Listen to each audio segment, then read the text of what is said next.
आते हैं। तो लास्ट क्लास में हमने मॉडर्न टेबल का क्लासिफिकेशन देखा था ना, और उसमें हर पीरियड में कितने कितने एलिमेंट्स होते हैं और हर पीरियड में क्या क्या ऑर्बिटल भराते हैं, याद है? जैसे फर्स्ट पीरियड में सिर्फ 1s भरा रहा है, सेकेंड पीरियड में 2s भरा रहा है, 2p भरा रहा है, थर्ड पीरियड में 3s भरा रहा है, 3p भरा रहा है, फोर्थ पीरियड में 4s भरा रहा है, 3d भरा रहा है, 4p भरा रहा है। ऐसे करके अपन ने पूरा टेबल बनाया था, राइट। और उसके बाद हमने देखा था एक नॉमेनक्लेचर, 101 से लेके 120 तक के एलिमेंट्स जो हैं या जो भी अब आगे आएंगे, है ना, उनके अलग एक नॉमेनक्लेचर था, जिसके लिए अपन 0 से लेके 9 तक का एक रूट थे, एक वर्ड रूट लिए थे, उनका सिंबल लिए थे, और आप ईएम लगा के उसके नाम को एंड करोगे। यहाँ पे देखो, ठीक है। फिर हर पीरियड में कितने कितने एलिमेंट है ये भी देखे थे ना, 2 एलिमेंट है फर्स्ट पीरियड में, सेकंड थर्ड में 8 8 है, फिर फोर्थ फिफ्थ में, सॉरी थर्ड फोर्थ में, सॉरी सेकंड थर्ड में तो 8 8 हो गए, फोर्थ फिफ्थ में 18 18 है, 6 7 में 32 32, ठीक है। तो आज मैं ग्रुप्स के नाम लिख लेते हैं, अलग अलग ग्रुप्स के कुछ नाम होते हैं, फिर हम ब्लॉक्स में आएंगे, S block, P block, D block, F block, ठीक है। तो ऐसे एक नोट करके लिखना, नोट करके लिखो, names of different groups of periodic table, names of different groups in a periodic table. Note करके लिखना, names of different groups in a periodic table.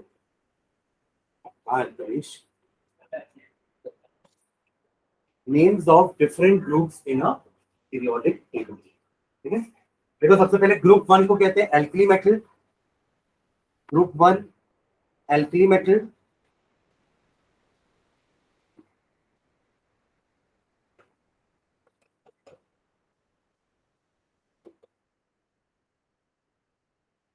Group 2 alkaline earth metal,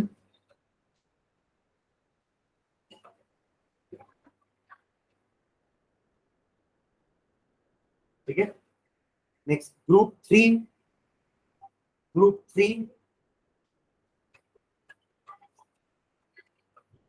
इनको हम ट्रांजिशन मेटल्स बोलते हैं ना, transition metals. वो transition क्यों बोल रहे हैं? 1 2 इधर है ना, 13 14 15 16 17 18 इधर है, 13 14 15 16 17 18 हो गए ना 6। तो बीच के जो बच गए ना 3 से 12, जो बीच का ब्रिज है, वो एक्चुअली मेटल से नॉन मेटल का ट्रांजिशन है। लेफ्ट में सारे, सॉरी, अगर आप टेबल ऐसे देखोगे तो लेफ्ट में सारे मेटल्स है, राइट में सारे नॉन मेटल्स है। We are going from metal to non metal, transition हो रहा है ना मेटल से नॉन मेटल, इसे इसलिए हम क्या कह रहे हैं, ट्रांजिशन, ठीक है। तो ग्रुप 3 से लेके ग्रुप 10 12 तक आप सबको ट्रांजिशन मेटल्स बोलोगे, समझ में आ रहा है? ओके, नेक्स्ट अगर देखो ग्रुप ग्रुप 18, ग्रुप 18 ये आपके होते हैं नोबल या इनर्ट गैसेस, नोबल या इनर्ट गैसेस, ठीक है। फिर ग्रुप नंबर 17, इनको क्या बोलते हैं अपन, हैलोजेंस। कौन कौन से हैलोजन हो जाएंगे आपके, क्लोरीन, क्लोरीन, ब्रोमीन, आयोडीन, ठीक है। ऊपर भी नोबल गैस में भी नाम लिख लेना, helium, neon, argon, krypton, xenon,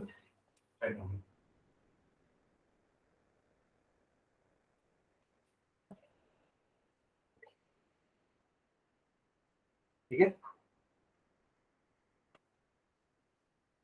group 16,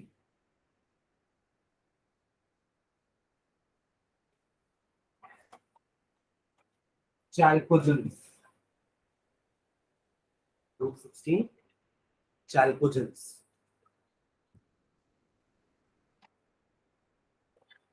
इसका मतलब होता है ओर फॉर्मिंग, ओर फॉर्मिंग।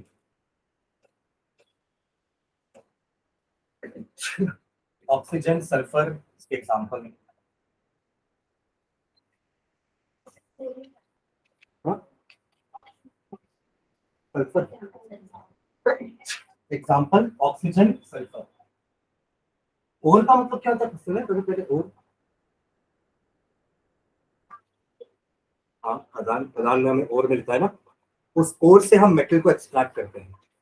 जैसे आयरन आपके नेचर में आयरन के फॉर्म में नहीं मिलता, इसके फॉर्म में मिलता है Fe2O3, बॉक्साइट बोलते हैं। तो क्या बोलते हैं? Bauxite. It is an ore of iron. वैसे ही एल्यूमिनियम आपको Al2O3 से मिलता है, आपको कहीं से एल्यूमिनियम नहीं मिला।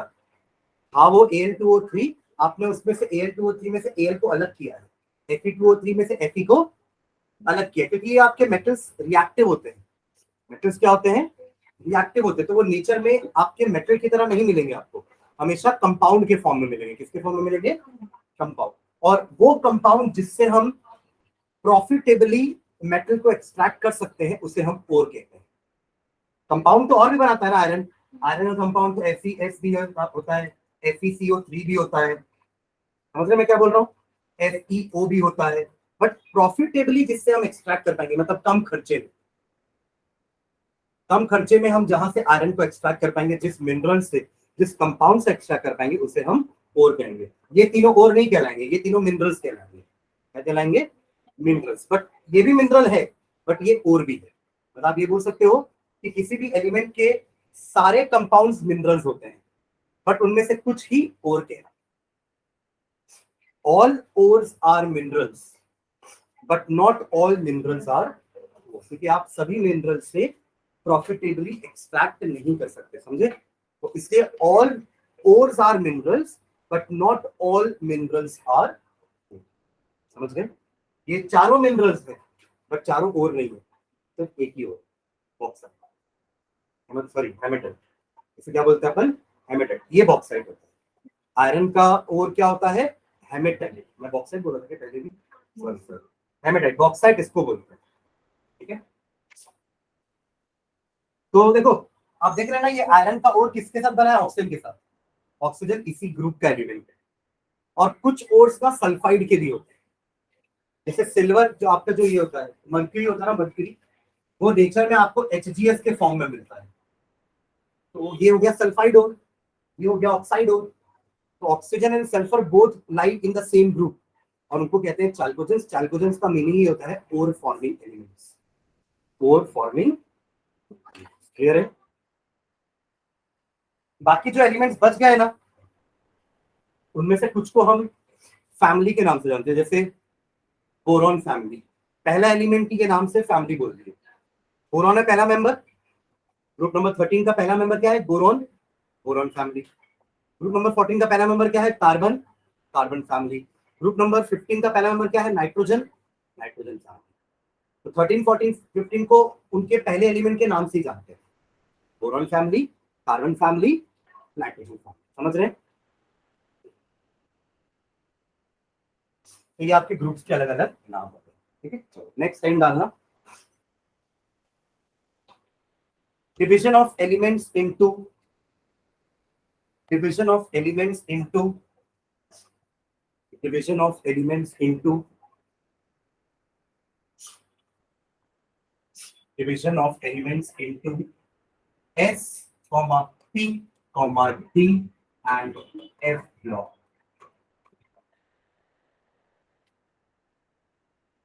अच्छा, एक चीज और रहेगी, लैंथेनॉइड्स और एक्टिनाइड्स को इनर ट्रांजिशन बोलते हैं, वो भी लिख लो पीछे।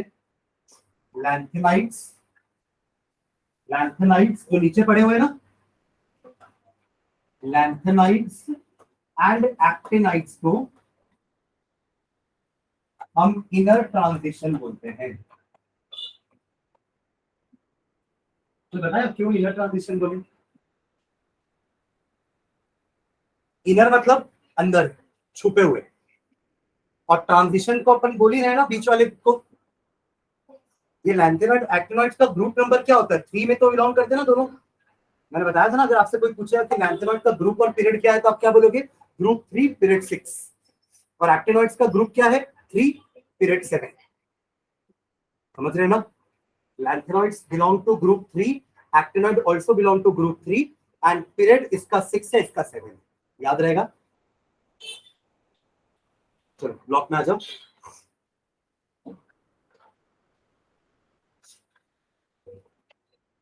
सबसे पहले लिखो S block elements, S block elements, small सब रहेगा ना letters, small S, small P, small D, small F, कभी भी कैपिटल नहीं लिखेंगे। ऑर्बिटल्स के नाम या सबशेल्स के नाम हम स्मॉल लेटर्स में लिखते हैं, क्लियर है? एस ब्लॉक एलिमेंट्स, ठीक है, हेडिंग हाइफन डाल के लिखें डेफिनेशन इसकी, elements in which the last electron enters, elements in which the last electron enters, elements in which the last electron enters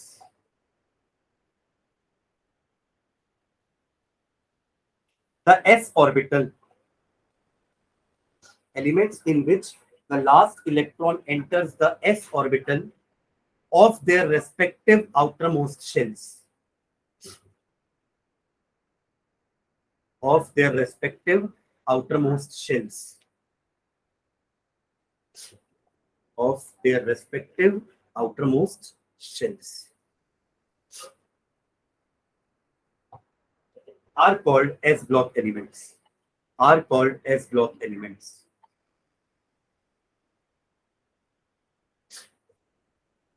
ठीक है,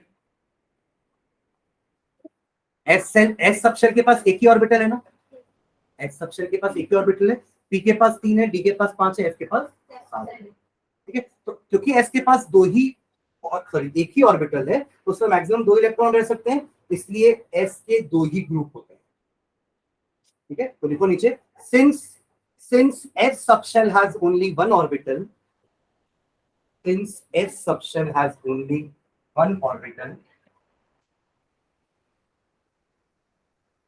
since s subshell has only one orbital which can accommodate only 2 electrons, which can accommodate only 2 electrons, which can accommodate only 2 electrons,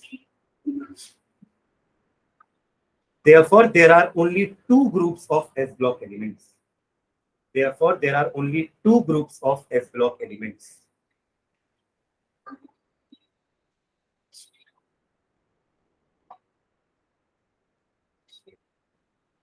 ठीक है, that is group 1 and group 2.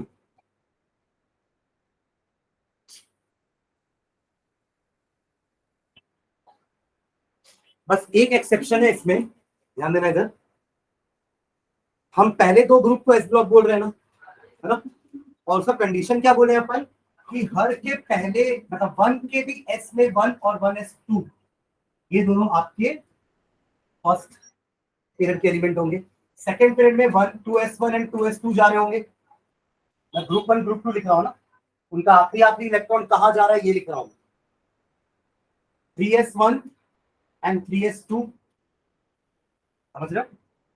बस याद रखना कि पहले group में यहाँ पे कुछ नहीं होता, ये कहां पे होता है, यहाँ पे है ना, हीलियम तो यहाँ पे है ना, आया ना, तो ये एस ब्लॉक का ही पार्ट है, बट रखा हुआ वो भले पी ब्लॉक के ऊपर, समझ रहे हैं, बट है वो भी एस ब्लॉक एलिमेंट, क्योंकि उसका भी आखिरी इलेक्ट्रॉन 1 के एस में ही गया, उसका भी आखिरी इलेक्ट्रॉन 1 के एस में ही गया, समझ रहे हैं ना। नेक्स्ट लाइन में एलिमेंट्स के नाम लिखो, तो फर्स्ट ग्रुप के सारे, group 1 elements are lithium, sodium, potassium, rubidium, symbol लिख लो Li, Na, K, Rb यानी रुबिडियम, Cs यानी कि सीशियम, एंड Fr फ्रांशियम,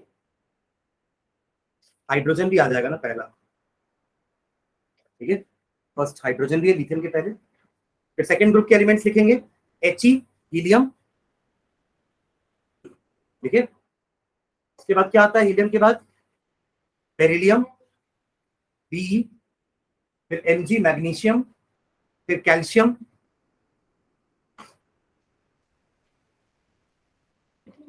अगला Sr मतलब स्ट्रोंशियम होता है, Sr क्या है, स्ट्रोंशियम, फिर Ba barium, and Ra radium, radium सुनो,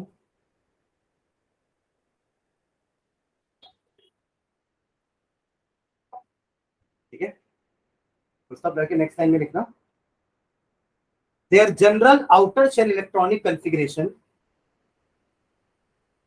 their general outer shell electronic configuration, outer shell ही बोल रहा हूं मैं, कंप्लीट कॉन्फ़िगरेशन नहीं बोल रहा हूं, आउटर शेल बस, आखिरी का shell. their general outer shell configuration will be NS1 से 2, NS1 से 2, जहां पे N का वैल्यू है 1 से लेके 7.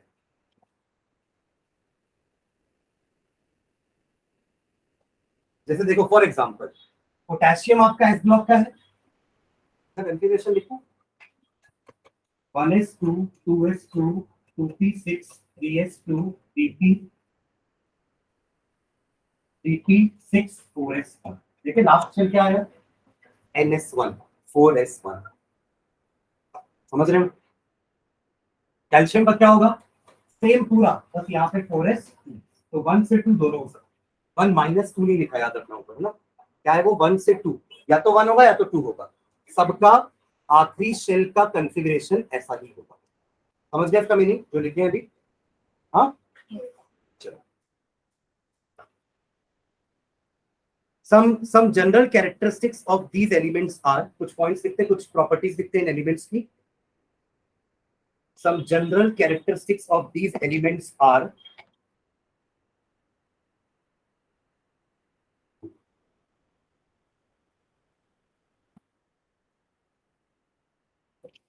first point लिखना. some general characteristics of these elements are, first point, they are soft with low melting and boiling points. They are soft with low melting and boiling points.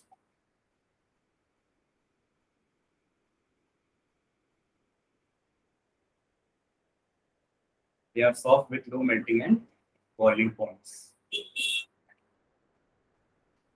Second लिखना, they are highly electropositive. ये most reactive metals होंगे अपने अपने period में. They are highly electropositive.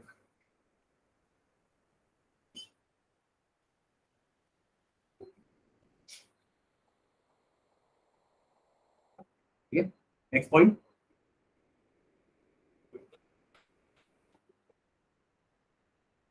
They readily lose electron. They readily lose electron. They readily lose electron.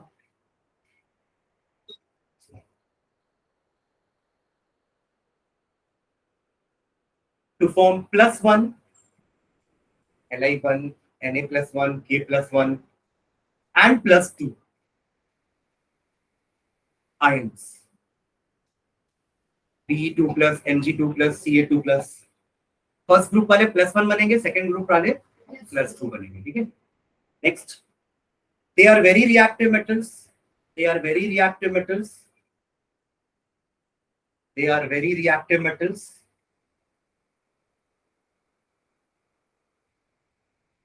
They are very reactive metals, and their reactivity increases.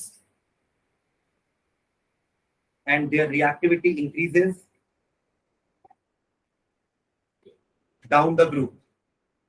आप अगर ऊपर से नीचे ग्रुप में आओगे तो और रिएक्टिविटी बढ़ती जाएगी डाउन द ग्रुप. जैसे आप ऐसा बोल सकते हो, sodium is more reactive than lithium, potassium is more reactive than sodium, rubidium is more reactive than potassium, caesium is more reactive than rubidium. समझ रहे हैं? ऊपर से नीचे आओगे रिएक्टिविटी बढ़ेगी. है clear? Next point, they are strong reducing agents. They are strong reducing agents. एक थोड़ी बड़ी कॉपी बनाओ आज, वरना ऐसी 8-10 कॉपी लग जाएगी केमिस्ट्री खत्म होते रहते. ठीक है. तो they are strong reducing agents. क्या होते हैं रिड्यूसिंग एजेंट्स?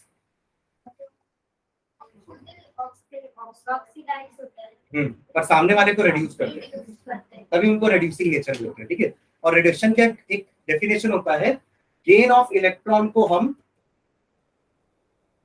रिडक्शन बोलते हैं।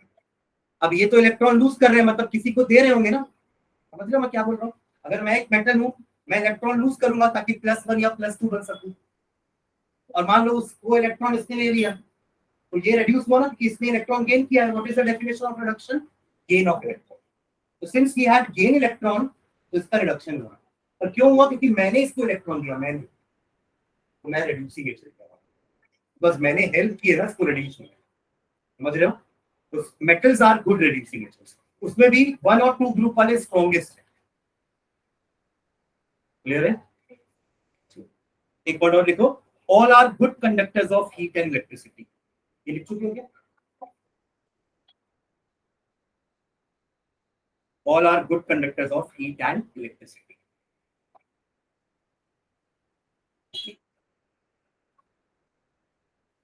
Then ये S ब्लॉक के बारे में किया।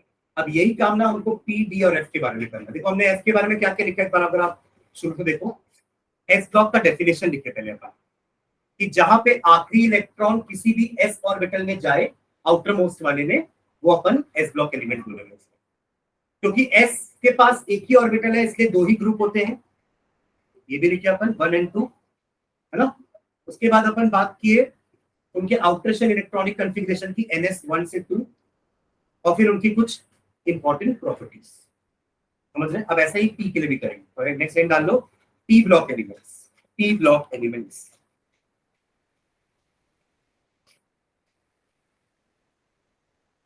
लिखना चालू करो इसकी definition. Elements in which the last electron enters, enters तक लिखो पहले, जैसे पहले लिखे एस ब्लॉक में लिखे हैं, एंटर्स तक लिख के बताना मुझे।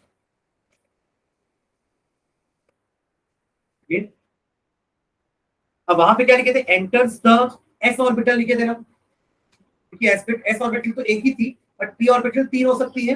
तो any one of the 3 orbitals लिखो, enters any one of the 3 p orbitals,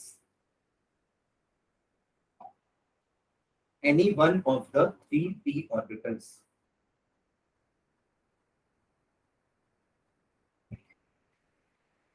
बाकी पूरा रहेगा same. Of their respective outermost shells are called p block elements. Complete करो डेफिनेशन।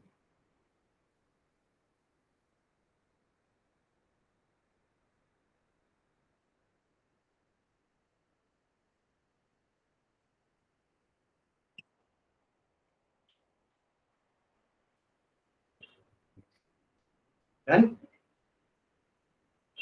जो लिख रहे हो समझ में आ रहा है? आप किस पे लिख रहे हो भैया?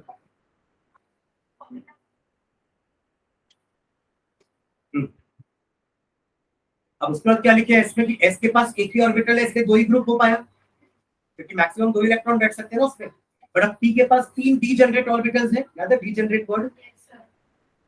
Having same energy, orbitals having same energy are called degenerate orbital. ये वर्ड्स याद रखना है ना, ये टर्म्स याद रखना है।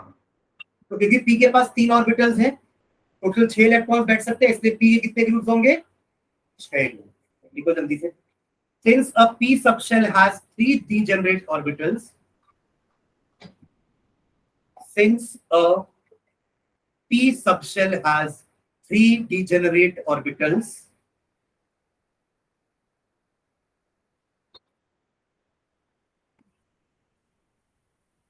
comma, so a maximum of 6 electrons, so a maximum of 6 electrons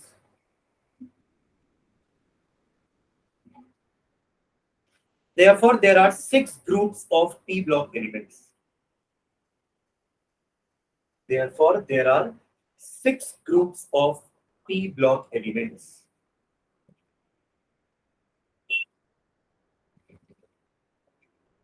Therefore there are 6 groups of p block elements. ये ग्रुप कौन कौन से होते हैं? 13 से 18, उधर वाले ना, राइट साइड वाले। दैट इज ग्रुप नंबर 13, 14, 15, 16, 17, 18, और ब्रैकेट में एक्सेप्ट हीलियम लिखना, क्योंकि हीलियम तो एस ब्लॉक में आता है। 13, 14, 15, 16, 17, 18, ब्रैकेट में accept helium.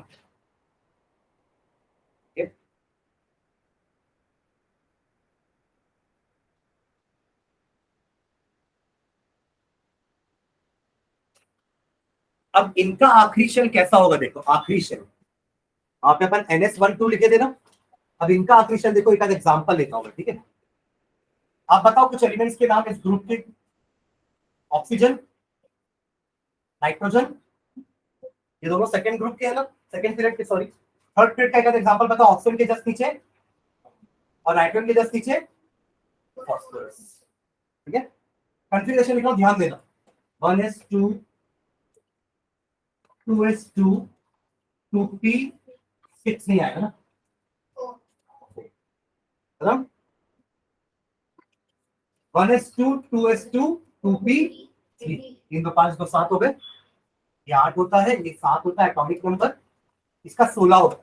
1s2 2s2 2p6 3s2 3p4 होगा, हो रहा है 16। देखो 2 2 4 4 6 10 10 और 6 16 हो रहे।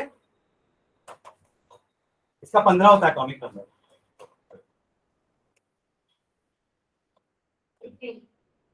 समझ आ रहा है आप लोग को? ये दोनों बिलोंग करते हैं ग्रुप नंबर 16 और ये दोनों बिलोंग करते हैं ग्रुप नंबर 15, ठीक है। ये दोनों है सेकंड पीरियड में। इससे इनका देखो आखिरी शेल का क्या कॉन्फ़िगरेशन है। सेकंड पीरियड में sp2 है और s इनका पूरा भरा हुआ है। p में 3 या 4 है, डिपेंडिंग अपॉन कौन से ग्रुप के, मतलब ये आपका 15वें ग्रुप में इसलिए यहाँ पे 3 है, 16वें ग्रुप है इसलिए 4। बट कॉमन चीज क्या है, इनका आखिरी शेल का s भरा हुआ है। दोनों के आखिरी शेल सेकेंड ही है ना, तो दोनों के आखिरी शेल का s भरा हुआ है। और p जो है ना वो 3 या 4 है। क्या है? 3 या 4 है। इनका देखो, इनका भी आखिरी शेल का s भरा हुआ है। इनका आखिरी शेल 3 है ना, और इनका भी आखिरी में क्या है, 3 या 4 है। पर अगर इनके आगे पीछे वाले एलिमेंट लूं, ग्रुप नंबर 13 का लूं या 16 का लूं, 17 का लूं, 18 का लूं, तो p आगे बढ़ेगा ना। तो p आपका 1 से 6 रेंज करेगा, 1 से 6 रेंज करेगा। फॉलो कर रहे हो मैं क्या बोल रहा हूँ? एक पीरियड लिख के दिखाओ, नहीं तो अगर कंफ्यूजन हो रहा है तो समझ में आ रहा है, वरना नहीं तो बोरॉन से लिख सकते हैं अपन। बोरॉन का 1s2 2s2 2p1, कार्बन का 1s2 2s2 2p2, नाइट्रोजन का लिख दिया, ऑक्सीजन का लिख दिया 2p3 2p4। हाँ, क्लोरीन का 1s2 2s2 2p5 and neon का 1s2 2s2 2p6। तो देख रहे हो p में कैसे चेंज हो रहा है, 1 से 6, और सबका ns पूरा भरा हुआ है। तो इनका जनरल इलेक्ट्रॉनिक कॉन्फ़िगरेशन कैसा हो जाएगा, ns2 np1 से 6। ऐसा बाकी पीरियड में भी होगा, थर्ड पीरियड में भी सेम चीज होगी, फोर्थ में भी वही होगी, फिफ्थ में भी, सिक्स में भी, सेवन में। क्लियर है? देखो, their general outer shell electronic configuration, their general outer shell electronic configuration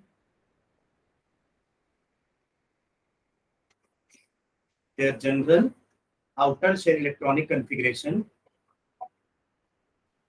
is ns2 np1 से 6।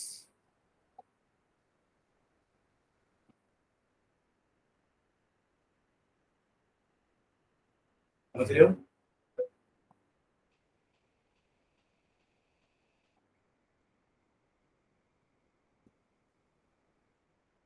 आप एन के रूट टू 1 भी रख सकते हैं, क्योंकि 1 का तो पी होता ही नहीं है। समझ रहे हो? यहाँ पे n का वैल्यू कहां से चालू होगा, 2 3 4 5 6 7 ऐसा जाएगा। देख लो, where n is equals to 2 2 7, जहां पे n का वैल्यू 2 से 7 तक चलेगा। आप ऐसे पूरा पी ब्लॉक लिख डालोगे। समझ रहे हो?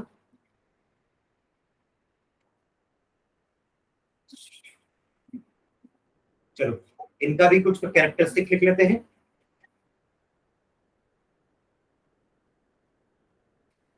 लिखना heading some general characteristic of P block elements are, जैसे वहां भी लिखे थे ना एस ब्लॉक के लिए।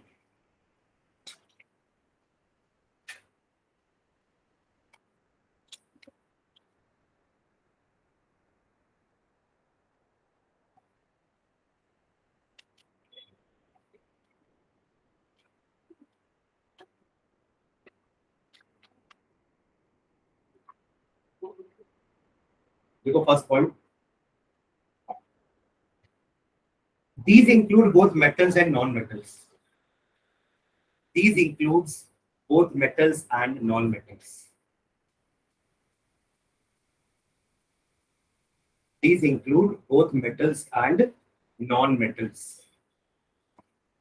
ऐसा क्यों बोल रहे हैं? क्योंकि ग्रुप नंबर 13, 14, 15 इसमें ऊपर भले नॉन मेटल, बीच में मेटलॉइड भी है और नीचे मेटल्स है। सिक्सैग लाइन बनी है ना, जो डिवीजन है ना मेटल से नॉन मेटल के बीच का, वो स्ट्रेट डिवीजन नहीं है, सिक्सैग डिवीजन। तो इसलिए कुछ ग्रुप्स के नीचे मेटल्स भी है। समझ में आ रहा है मैं क्या बोल रहा हूँ? So these includes both metals and non-metals, but the number of non-metals is higher.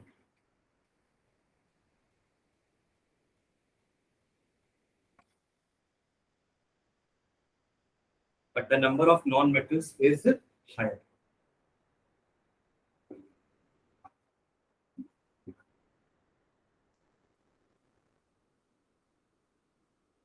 Next point लिखना,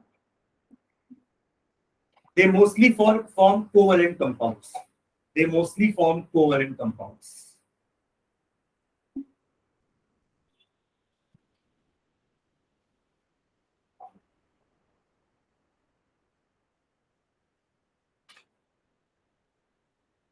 They mostly form covalent compounds. Next line लिखना,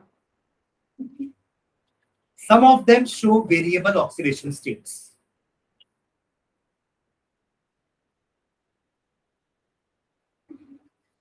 Some of them shows variable oxidation states. Variable oxidation state, इसका क्या मतलब होता है? Oxidation state आप बोल सकते हो उनका पावर +1 +2 लिखते हैं ना, जैसे आयरन का आप जानते हैं ना 2 होता है, आयरन का +2 +3 होता है, ये पता है? आयरन Fe2+ भी होता है और आयरन Fe3+ भी होता है। तो ये तो खैर डी ब्लॉक का एलिमेंट है, बट यही काम ना आपके नॉन मेटल्स भी करते हैं। दे हैव वेरिएबल ऑक्सीडेशन, तो उसका कारण है कि उनके पास डी ब्लॉक है, उनके पास डी ऑर्बिटल है जहां वो इलेक्ट्रॉन को गेन कर सकते हैं। समझ में आ रहा है मैं क्या बोल रहा हूँ? जैसे कि नाइट्रोजन का सिर्फ -3 नहीं होता है, नाइट्रोजन के और भी ऑक्सीडेशन स्टेट्स हो सकते हैं। चलो नेक्स्ट लिखना अगला पॉइंट,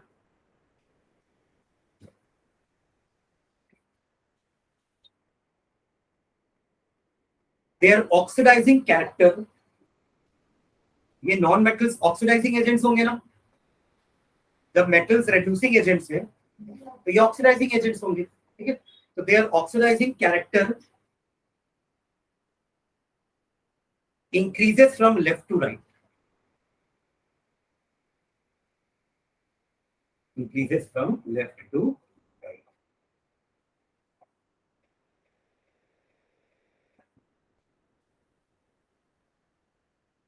चलो नेक्स्ट अगला लिख लो, third D block elements.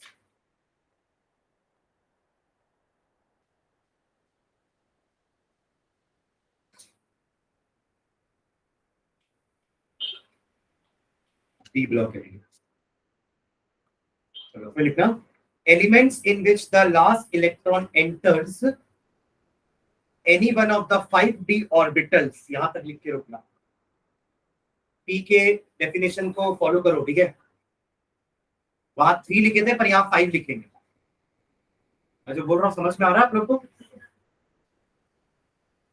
Orbitals लिख के छोड़ना है ना, elements in which the last electron enters any one of the 5d orbitals, नहीं वो नहीं लिखना, ऑर्बिटल्स तक लिख के रुकना मैं बोला, ठीक है? हाँ, elements in which the last electron enters any one of the 5d orbitals of their respective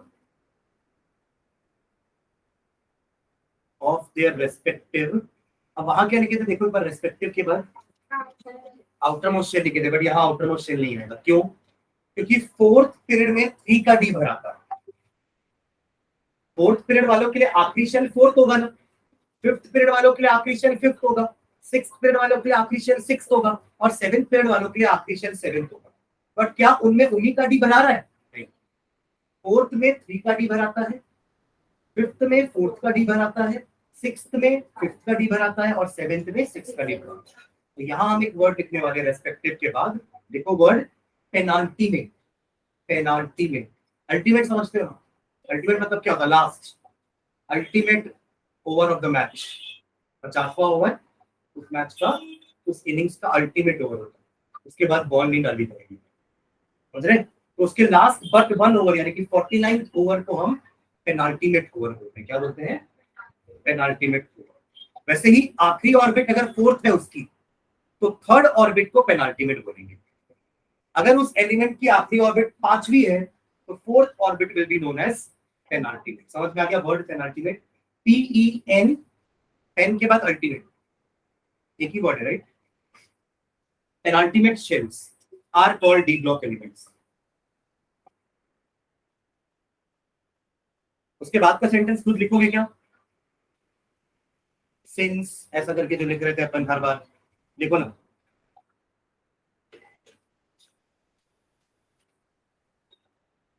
जिनको थोड़ा सा डाउट होगा मेरे से पूछ लेना।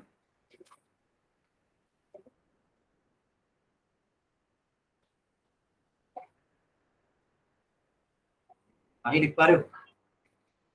सही लिख रहे हो? पक्का कॉन्फिडेंस है? इधर अदिति लिख रहे हो?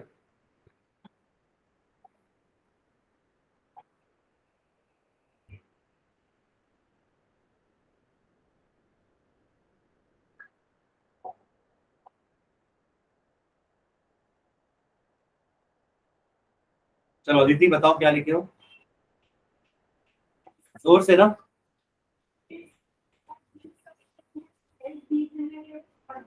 वेरी गुड, ठीक है। So there are 10 groups. So there are 10 groups. Number भी लिख लो ना, कौन से ग्रुप बच गए? 1 2 उधर हो गए और 13 से 18 उधर चले गए, तो क्या बचे?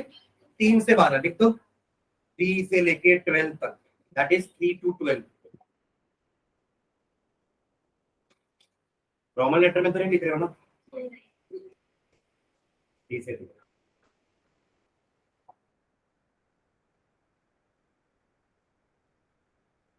चलो उसके लिए भी इसका जनरल इलेक्ट्रॉनिक कॉन्फ़िगरेशन लिखते हैं।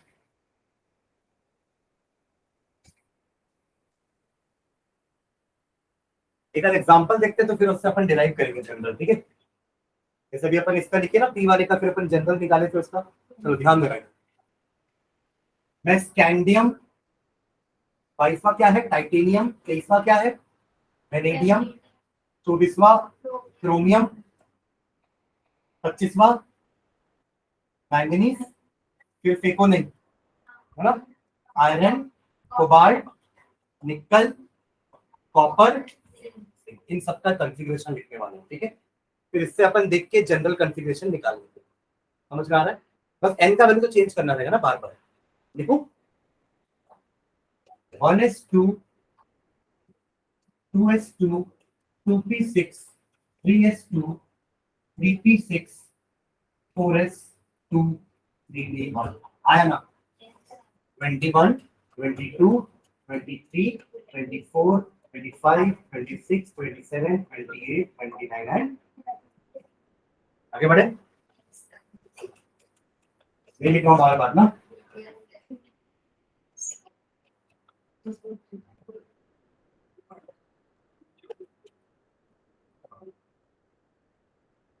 हेलो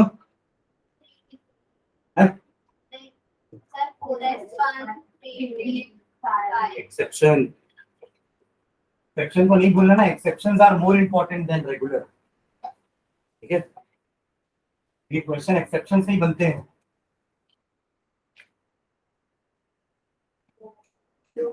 मैं लिखते समय भले थ्री को बाद में लिख रहा हूँ, पर गलत तरीका है ना, पहले अपन थ्री को लिखते हैं, ठीक है, मैंने ऐसा बताया आप लोग को।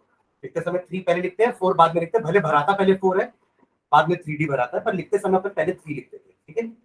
ये मैं थोड़ा गलत लिख दिया हूँ, आप चेंज कर देना अगर लिख रहे हो तो, ठीक है।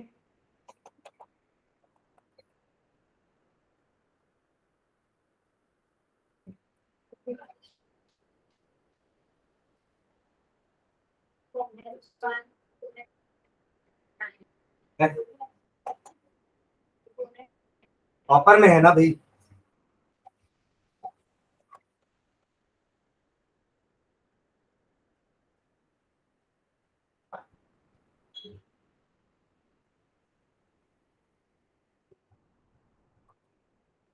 समझ गए।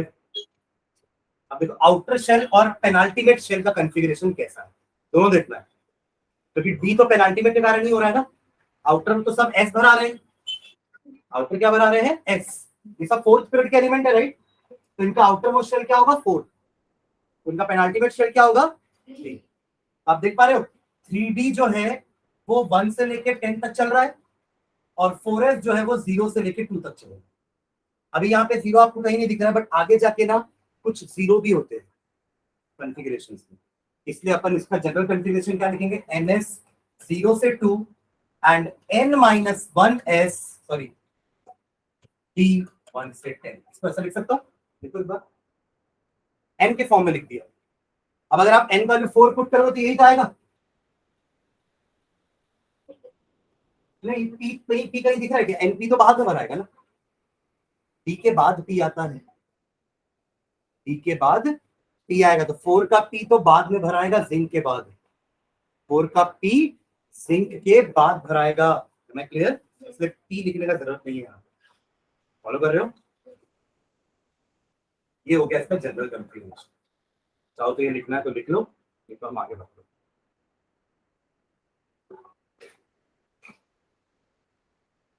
तो यहाँ पे एन का वैल्यू क्या लिखेंगे, कहां से कहां तक,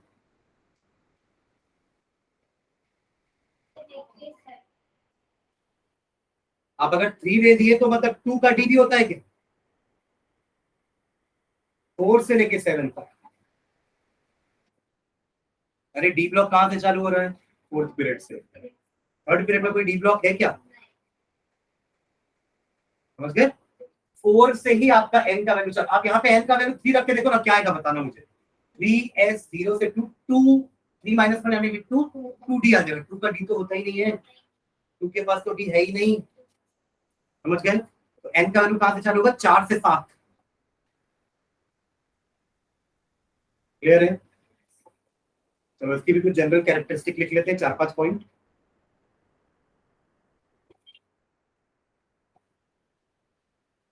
इन्हीं को अपन ट्रांजिशन एलिमेंट्स बोलते हैं, राइट। देखो इसका बहुत सारा कैरेक्टरिस्टिक है, ठीक है। फर्स्ट पॉइंट लिखना, सारे मेटल्स हैं, देखो they are hard comma malleable and ductile metals. शुरू में अपन वो एस वाले में सॉफ्ट मेटल लिखे थे ना, ये hard metals, they are hard comma malleable and ductile metals with high melting and boiling points.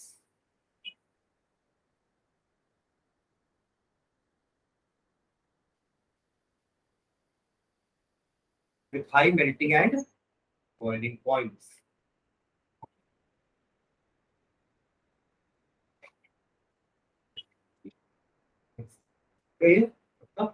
वहां जस्ट अपोजिट पॉइंट लिखे थे, they are soft metal with low melting and boiling points. Next point लिखना, they are good conductors of heat and electricity, they are good conductors of heat and electricity.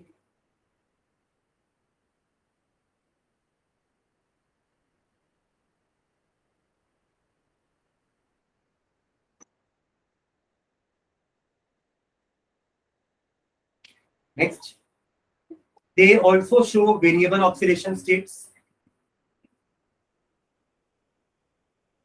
They also show variable oxidation states.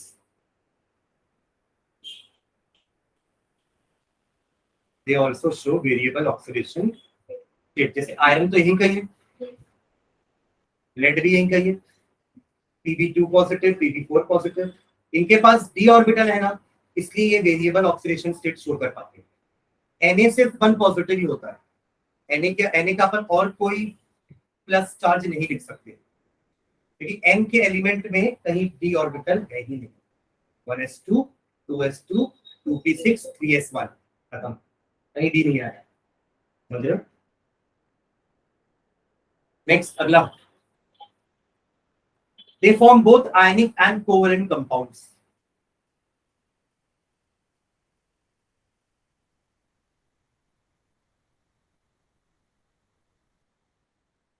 They form both ionic and covalent compounds. अगला, they are generally colored. They are generally colored.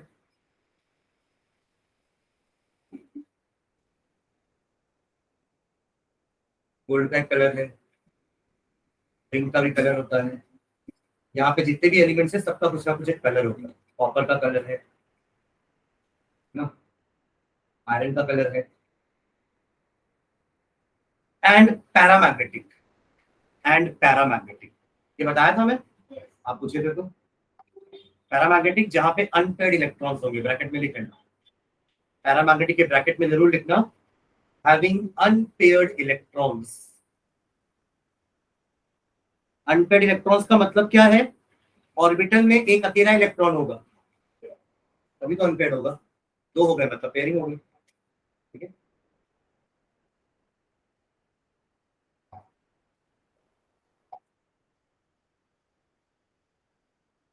Next point, most of the metals in this block are used as catalyst.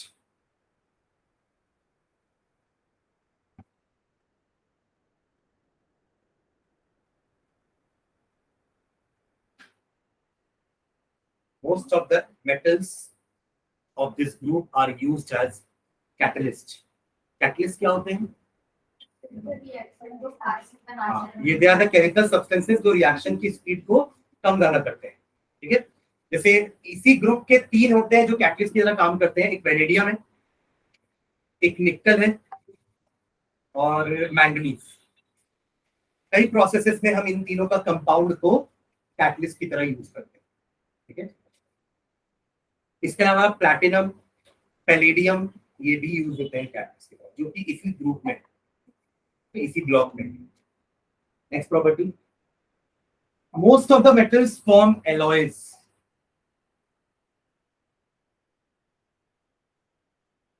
Most of the metal forms alloys.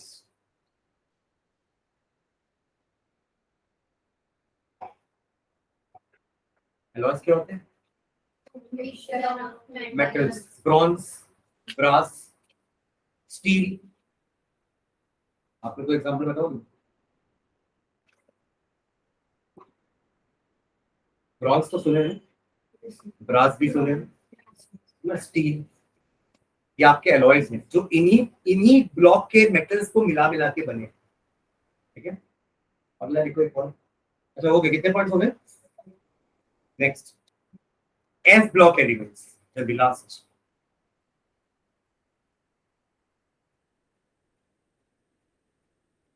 Definition लिखो ना इसका, लिखो respective तक लाके रुकना।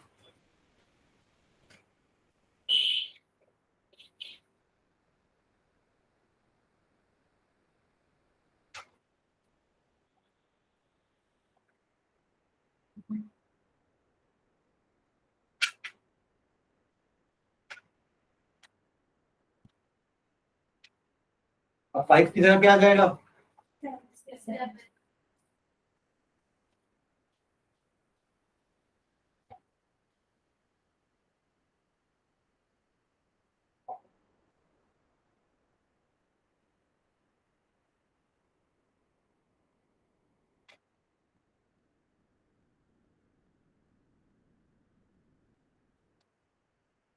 Respective.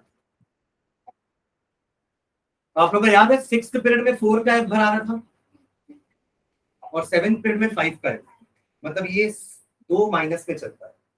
6 - 2 4, 7 - 2 5, और इसके पहले तो एफ ब्लॉक कहीं नहीं था। एफ ब्लॉक आपके वो दो है ना, लैंथेनाइड्स और एक्टिनाइड्स, इसी को एफ ब्लॉक बोलते हैं। इसमें 14 एलिमेंट है दोनों ग्रुप में, क्या बोलते हैं, है ना। तो यहाँ पे क्या वर्ड आएगा, पेनाल्टीमेट, मतलब लास्ट था, एंटी पेनाल्टीमेट होता है सेकंड लास्ट, मतलब 48 over of the match is known as antepenultimate over. अभी कमेंट्री सुने हो अगर, इंग्लिश कमेंट्री, तो लोग बोलते हैं here comes Bumrah with antepenultimate over 48 over, समझ रहे, पेनाल्टीमेट मतलब 49 ओवर और अल्टीमेट मतलब 58। क्लियर है। तो क्या लिखेंगे वर्ड एंटी, बाकी पेनाल्टीमेट जो पीछे लिखे थे anti penultimate, ANTE with 10 with ultimate, anti penalty are called as block elements। आगे का लिखोगे क्या, जल्दी लिखो।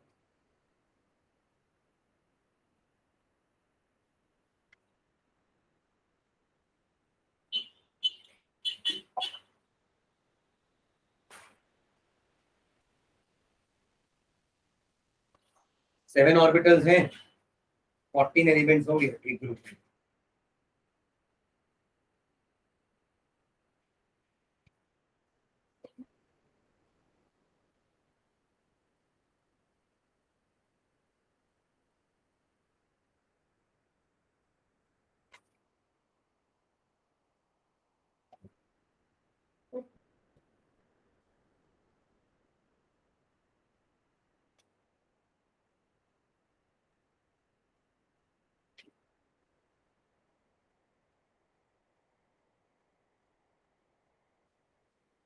फोर्टीन एलिमेंट्स ईच, है ना, लिख के लिखना। There are two groups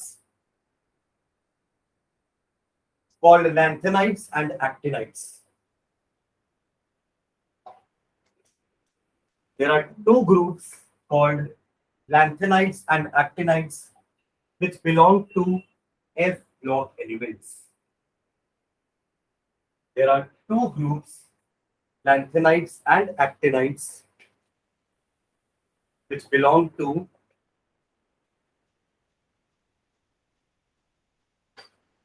F block elements।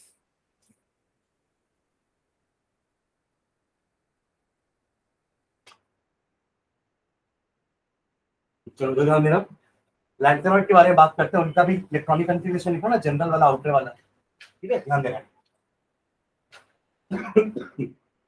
Sixth period यहीं पे आएगा लैंथेनॉइड ऑक्टेनॉइड, इसके पहले तो नहीं है कहीं पे। सिक्स्थ पीरियड का जैसे ही आप चालू करते हो,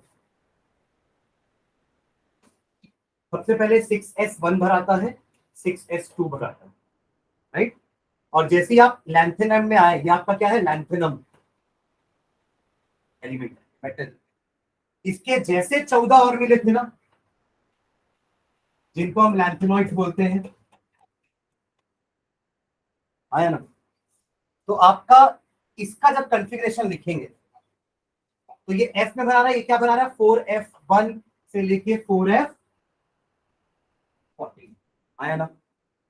मतलब सिक्स्थ पीरियड में जब आप आओगे तो 6 माइनस 2 4 होता है, क्या बोलते हैं, 4f चलेगा 1 से 14 तक, आया ना। अब जैसे डी में कुछ एक्सेप्शनल कॉन्फ़िगरेशंस थी, वैसे ही एफ में भी कुछ एक्सेप्शनल कॉन्फ़िगरेशन होंगी, just to make it completely half या कंप्लीटली फुलफिल्ड। डी में 5 थे ना, तो आप पांचों को या तो आधा भरवाते थे या पूरा भरवाते थे, ताकि वो एक्सेप्शन हो सके, क्रोमियम एंड कॉपर। ऐसा ही एफ में भी तो हो सकता है ना। तो डी के भी कुछ इलेक्ट्रॉन्स पार्टिसिपेट करेंगे। समझ में आ रहा है मैं क्या बोल रहा हूं। तो डी के में अपन लिखेंगे, कौन सा डी भर आएगा यहाँ पे, 5 का डी भर आएगा। तो 5 का डी भर आएगा 0 से 2, बस 0 1 2 वेरी करता रहेगा बस। जैसे 3 अपन 4s में भी 0 1 2 वेरी करा है ना, वैसे इसमें भी।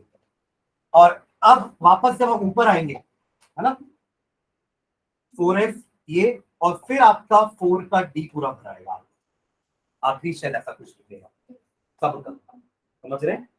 तो अच्छा 4 का डी, सॉरी 5 का डी, 4 का एफ और 6 का s, सॉरी 6 का s तो फुल है, देख रहे हो, 3 ही इन्वॉल्व है, इसके बाद तो आपका p चालू हो जाएगा। और d के बाकी एलिमेंट्स के बारे में हमको बात नहीं करनी है, हम तो इनकी कॉन्फ़िगरेशन लिख रहे हैं ना, हम d में तो जाते ही नहीं है। तो ये 0 से 2 बस इसने लिखा है एक्सेप्शन कॉन्फ़िगरेशंस के लिए। समझ में आ रहा है मैं क्या बोल रहा हूँ? तो इसका जनरल कॉन्फ़िगरेशन क्या हो जाएगा, अगर मैं 6 पीरियड में हूं तो 6 माइनस 2 4 हुआ, तो n माइनस 2 का एंटी पेनाल्टी है। 6 के लिए अगर 6 आखिरी है तो पेनाल्टी क्या होगा 5, और एंटी पेनाल्टी क्या होगा 4। तो n माइनस 2 का f भराएगा 1 से 14, n माइनस 1 का d भराएगा 0 से 2, और n का s कंप्लीट करेगा सबका। अब आप यहाँ पे एक बार n की वैल्यू 6 डालो तो आपको लैंथेनॉइड्स मिल जाएंगे सारे, और एक बार n की वैल्यू 7 डालोगे तो आपको एक्टिनॉइड्स की कॉन्फ़िगरेशंस मिल जाएंगी सारी, आउटर मोस्ट इलेक्ट्रॉनिक कॉन्फ़िगरेशन लिख लो। Their general outer shell electronic configuration is, their general outer shell electronic configuration is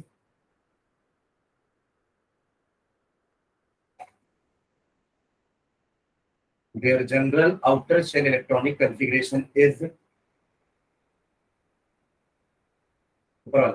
n minus 2 f1 से 14, n minus 1 d 0 से 2 ns। समझ में आ रहा है आप लोग को जैसा अपन लिख रहे हैं इस चीज को? और n की वैल्यू सिर्फ 6 और 7 ही होगी, ठीक है? f ब्लॉक 6 और 7 ग्रुप पे पीरियड में ही है। 6th पीरियड में 4 का f भरा आएगा, 7th पीरियड में 5 का f। समझ गए? चलो इनकी भी प्रॉपर्टीज लिख लेते हैं। अच्छा, लैंथेनॉइड्स का एटॉमिक नंबर कहां से कहां रेंज करता है, बस ये लिख लो। पहले लिखना लैंथेनॉइड्स हाइफन डाल के लिखना। सीरियम, पहला एलिमेंट क्या है इसका, सीरियम, CERIUM, CERIUM ब्रैकेट में लिखना। CE इसका सिंबल है CE, हाइफन डाल के 58 लिखना ब्रैकेट के अंदर, ये उसका एटॉमिक नंबर हो गया। ब्रैकेट क्लोज करोगे 2। आखिरी एलिमेंट कौन सा होगा इस सीरीज का, ल्यूटेशियम, LUTETIUM, LUTETIUM ल्यूटेशियम, और ब्रैकेट में इसका सिंबल लिख लो LU और इसका 71 हाइफन डाल के 71। समझ रहे हो क्या? ऐसी एक्टिनॉइड्स का भी लिख लेते हैं।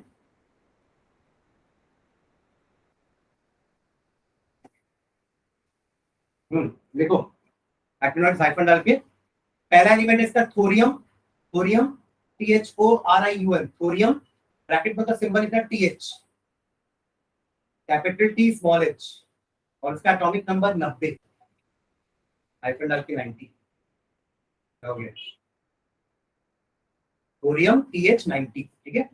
2 ब्रैकेट क्लोज करके, इसका आखिरी एलिमेंट है लॉरेंशियम, लॉरेंस लिखना LAWRENCE, और फिर ई मत लगा के IUM, सी के बाद IUM, लॉरेंशियम, ब्रैकेट में LR, सिंबल LR होता है।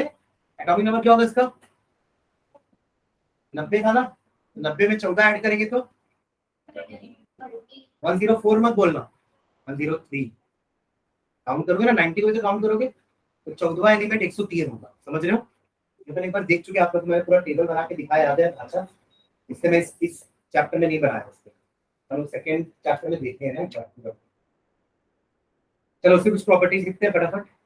इनको क्या बोलते हैं, इनर ट्रांजिशन एलिमेंट्स, अपन लिख चुके पहले, क्योंकि ये छुपे हुए हैं पर है ट्रांजिशन के part. 6th period 7th period third group, and 6th period 7th group third group, मतलब ट्रांजिशन मेटल्स, बट ये छुपे हुए हैं इसलिए inner.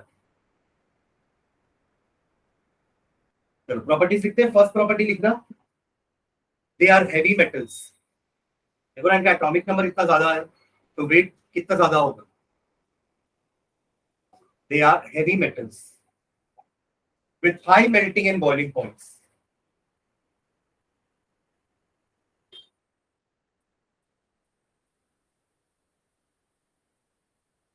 With high melting and boiling, ठीक है। अगला next point, they also show variable oxidation states. S को छोड़ के बाकी सारे ग्रुप के element variable oxidation state show करेंगे।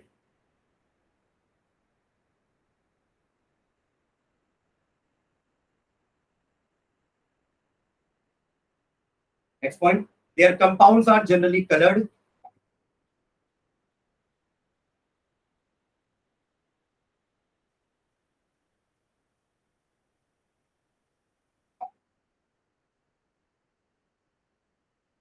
नेक्स्ट पॉइंट में, मोस्ट ऑफ द मेटल्स या most of the elements of actinide series, most of the elements of actinide series are radioactive. Uranium सुने? यूरेनियम इसी ग्रुप का है, atomic number 92। Uranium actinoids. एक और देखो, lanthanides elements are called rare elements, rare earth elements, rare earth elements। तो आप ही लोग बता दो रेयर क्यों बोल रहे होंगे? रेयर क्वांटिटी में होंगे। रेयर मतलब क्या होता है? कम। रेयर गैसेस बोलते हैं ना, ये नोबल गैसेस को रेयर गैसेस भी बोलते हैं, लेकिन इनका क्वांटिटी बहुत कम है नेचर में।